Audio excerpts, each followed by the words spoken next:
আজকের এই ভিডিওতে আমরা এফএনএসসি পরীক্ষাটি কি, এফএনএসসি পরীক্ষাটি কেন এবং কিভাবে করা হয় সেটা নিয়ে বিস্তারিত আলোচনা করব।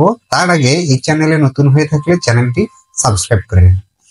আমাদের শরীরের যে কোনো অংশের টিউমার হলে সেই টিউমারের ধরন নির্ণয় করার জন্য সাধারণত এফএনএসসি পরীক্ষাটি করা হয়।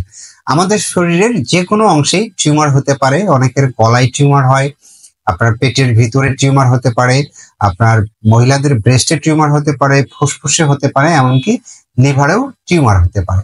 এখন শরীরের কোনো অংশের টিউমার হলে সাধারণত এফএনএসসি পরীক্ষাটি করার প্রয়োজন হয়।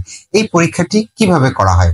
আপনার শরীরের যে টিউমারটি রয়েছে সেই টিউমারের মধ্যে একটি সূচ প্রবেশ করানো হয় এবং সেই টিউমার থেকে কিছুটা কোষ সংগ্রহ করে ল্যাবরেটরিতে পাঠানো হয় এবং ল্যাবে অনেকগুলো প্রসেস করার পরে, অনেকগুলো প্রক্রিয়া সম্পন্ন করার পরে সেটা মাইক্রোস্কোপে দেখা হয় যে আপনার যে টিউমারটি, সেই টিউমারের কোষটি পরীক্ষা করে দেখা হয় যে আপনার টিউমারটি ক্যান্সার বা টিবি বা নর্মাল কোনো টিউমার কিনা, অর্থাৎ আপনার টিউমারের ধরনটা দেখা হয় এই এফএনএসসি পরীক্ষার মাধ্যমে।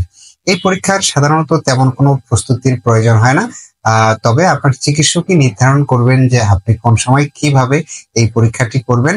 এই পরীক্ষার তেমন কোনো সাইড এফেক্ট নেই, তাই আপনার শরীরের কোনো অংশে টিউমার, দলা বা চাকা এরকম কিছু দেখা দিলে অবশ্যই চিকিৎসকের পরামর্শ অনুযায়ী এই পরীক্ষাটি করার প্রয়োজন হতে পারে।